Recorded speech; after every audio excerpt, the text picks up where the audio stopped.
internet, it's me again. I have a different setup, but I don't think it's gonna work. Anyways, today I wanted to talk about two things: OSU and Fidel Castro. So we all know, first I'll start with Fidel Castro since that's kind of older news.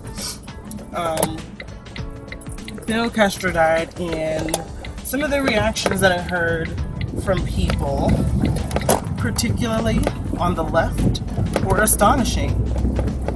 It surprised me. You know, I understand that people might like having really, really leftist ideas where big government takes over everything and people are all on the same playing field, but this is just one example of how communism just doesn't work. And, you know, having everyone on the same playing field and taking from the rich and giving to everyone else and distributing the wealth doesn't work, because then everyone will become poor. The only rich people were in government, and especially Fidel Castro. His net worth when he died was $900 million in a place where people make $20 a month. How is that right? Oh goodness, I hate these bumps. And on top of that, he killed people for no reason other than opposing his political views.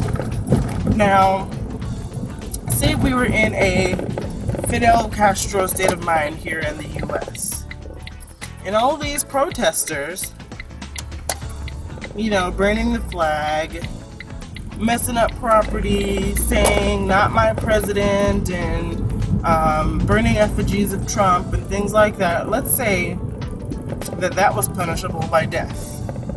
You wouldn't be happy, would you? Same in Cuba.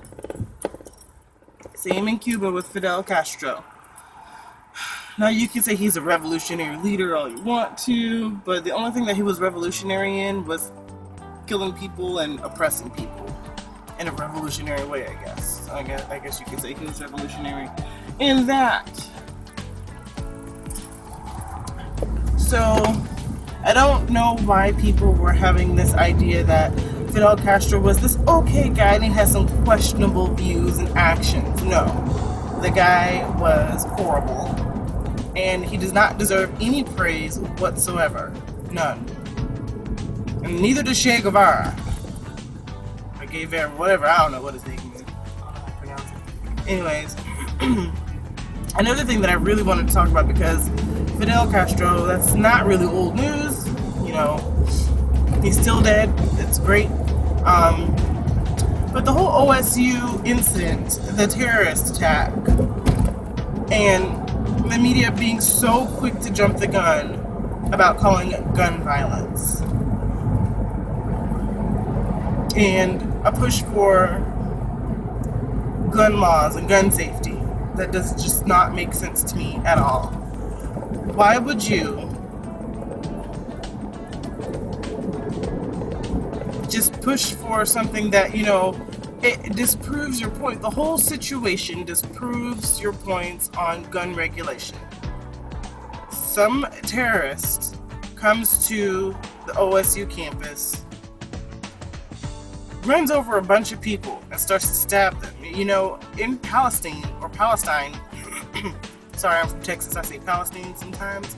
In Palestine, you had a whole bunch of Palestinians stabbing Israelis. Like, I think it was maybe 2 or 3 years ago. And they would do what he did. They would run over people and start stabbing them. It happened all the time. And then I was like really worried because my parents went to Israel for like a vacation. I'm like, you're going to choose right now when all these people are stabbing people to go to Israel? Okay. But they were fine. They ended up being fine. But yeah, I just don't. The whole situation with the whole terrorist attack at OSU really just blows the water out of the whole we need gun laws and gun regulation and gun control narrative. because, a terrorist attack happened.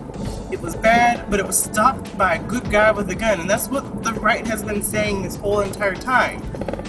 When you're in a situation where there's either a bad guy with a knife, a bad guy with a truck, a bad guy with a gun, whatever, we need a good guy with a gun to stop him, or her, whatever the case.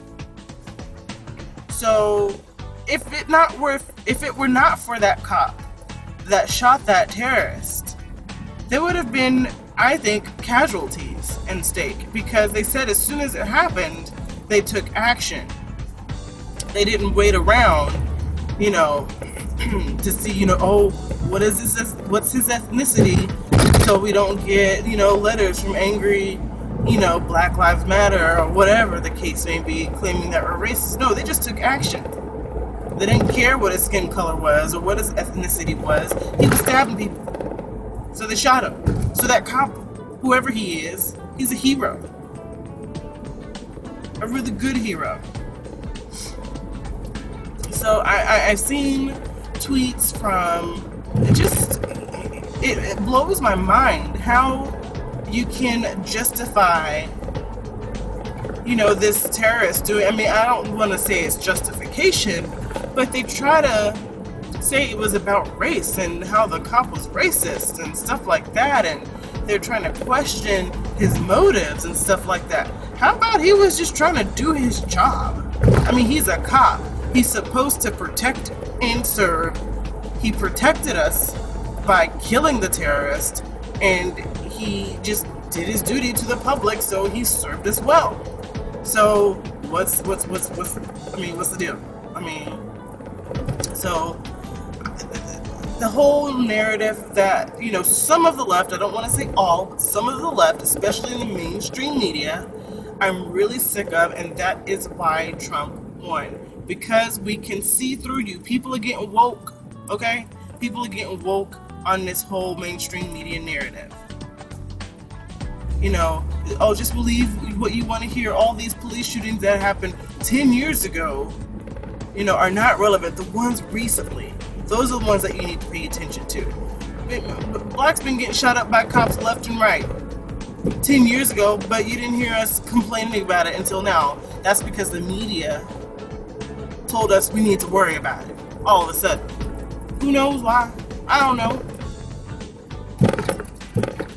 But again, I've been woke for a minute.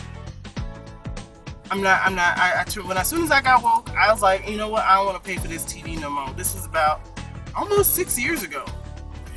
Me and my sister used to live together in a house in Fort Worth, and we just was like, you know what? We're going to turn off the TV. And it's the best decision I think I have ever made. If I want to watch my shows like Game of Thrones or something like that, I'll find a way.